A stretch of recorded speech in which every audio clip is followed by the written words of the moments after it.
So hello and welcome. I'm Frederick Dunn and this is The Way to Bee. Today I'm taking a look at this tiny swarm of bees on this black walnut tree. Just happened to show up there on June the 23rd.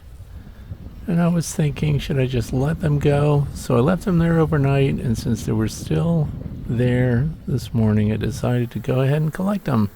Shook them into this butterfly net, which is just cotton cloth, and I spritzed them a little bit with sugar syrup and Honeybee Healthy. I'm just going to show you, I like to install bees this way.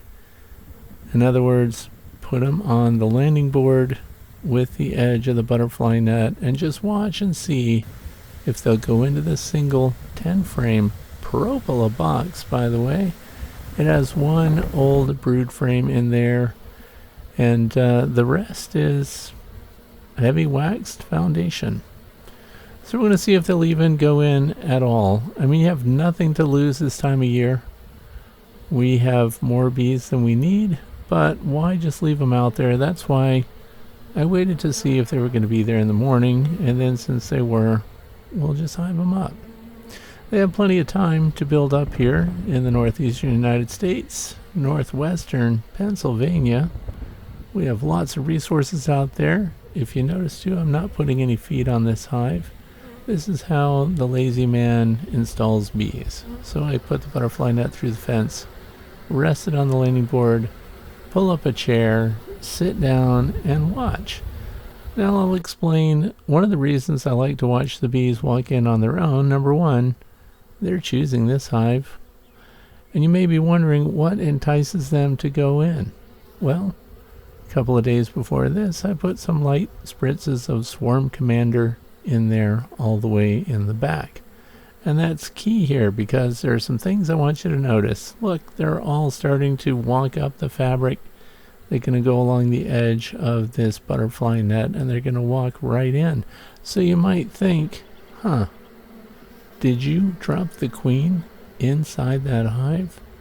No, it's nothing but Swarm Commander. And look what they're doing. They're all scooting in there like they think they know for sure that the queen is in there. Well, I can tell you that she isn't, and the reason is she's about to show up later on this cloth fabric, which is another reason why I like to watch the bees walk in. I'll get to see the queen. I didn't do any dumping into the hive. So when the queen walks by, I can decide what to do with her. But if you were looking at this entrance, you would say, look at the Nasonov glands on these bees. The queen is inside the box. She isn't. What's inside the box? Swarm Commander. That's all. Some people see a nice big drone, the male bee, like the one right in the center there, and they think, aha, there's the queen. Nope. That's just a male bee. But look how excited they are. This is the fun part. That's why this time of year, you've got time to play with the bees, make observations, and learn things about the way they respond to pheromones. So Swarm Commander is a very unique queen mandibular pheromone imitator. Now the good news is the queen ultimately will decide to go in too, but she's not in charge. She didn't make this decision, the workers did.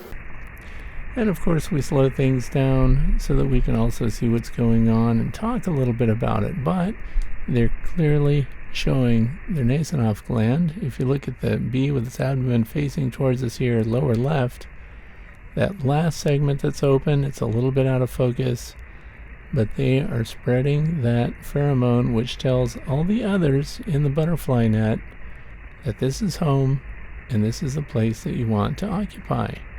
And I can save you the suspense. They do occupy it, and I'm going to update it because today is June the 26th and they're still in there. But this gives you a chance, and you look at the right. If you were teaching somebody about bees, this is a great chance to sit down and just stare at them and point out things like those two drones that are top right there, right about the 2 o'clock position. Look at the size of their eyes, see how they come together. Look at their blunt, round, heavy abdomens. Those are males, and it's very easy once you start to show that to people to tell the difference between that and a queen. So now we're back to watching them walk up the fabric, and this gives you a chance, as I mentioned. There's the queen on the right, 3 o'clock position. Now, of course, I'll give you a closer look at her. She is walking along the fabric. Now, if I wanted to collect her, she's dead center right now. See the shiny thorax that she has and that nice long abdomen. She is actually a productive queen. So even though it was a small swarm, sometimes that could be a virgin queen, but not in this case. And in she goes. We could have grabbed her with a queen clip and marked her if we wanted to, but I decided today just to watch them instead. Now, that was on the 23rd. This is the 26th, and this gives me another chance to show some swarm behavior. These bees just landed on this spruce tree, and they spread themselves out over 5 different branches. This is a lot of fun too, because you might panic and think, wow, there must be a bunch of different queens here, and I need to collect them all right away. And I want to tell you to sit back, watch them for a while, and you will learn how to tell which one of these clusters actually has the queen. And it's based on their behavior once they settle on the branches. So if you can slow down and watch the branches for a while, you'll see that those that are the most animated, they seem to be searching around for the queen. So now there could be instances where each little cluster had its own queen, but that is not the case here. Instead, they just spread out, they landed on different branches as they chose this tree for their bivouac, and then eventually they start to figure it out that the queen is not on some of these smaller branches. So again, we take our time, sit and watch, and see which branch actually has the queen, because they're about to leave these other little cluster spots and join in to a primary cluster that we can later collect. So don't be quick to grab them up right away. Now we could take out the Colorado bee vac, which is what I plan to use on this swarm, and we could vacuum off each little individual cluster, but then we wouldn't know for sure, would we, if there were virgin queens in there. So instead, we can take our time and sit back and watch them. Look at these advertisers here, these influencers, sticking their abdomens in the air, trying to tell the others that they have the queen. Not true. And then look at this little branch here. They figured it out. They don't have anyone important with them. These are all workers. And they left the branch. And they joined the branch directly above them, right here. That must have been very promising, because there were influencers there wagging their little abdomens and spreading a pheromone, saying that they had the queen. Turned out not to be the case, because look how agitated they are too. They're searching, they're walking up and down the branch, and look at these flying off the top just like aliens, or sucking them into space, lifting off and going straight up just like there was some kind of vacuum there. But the vacuum is another pheromone competing, and that's where the queen is. So they're zipping up and joining another cluster on another branch, and eventually this branch will also be empty. Now I have to say that this was unique even for me, because I watch swarms a lot. Having them spread out over 5 different clusters was very interesting, and it was a lot of fun today with storms coming in.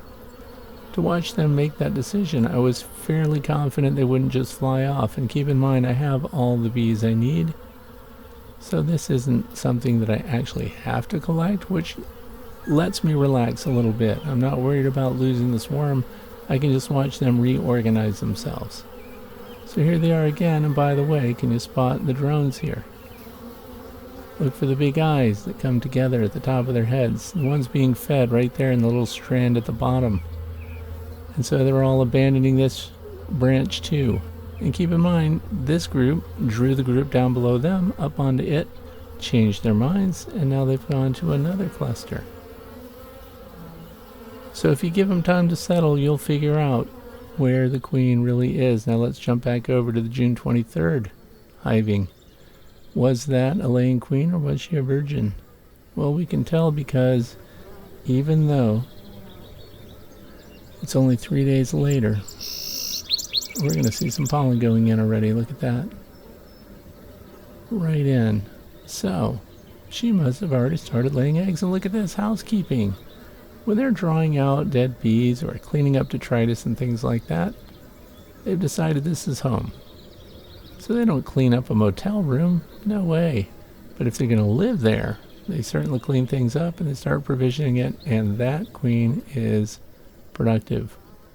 So we collected a small swarm and put them in a single deep 10-frame box. So, I know what else you're wondering. Now that it's raining, did that other cluster stay? They sure did.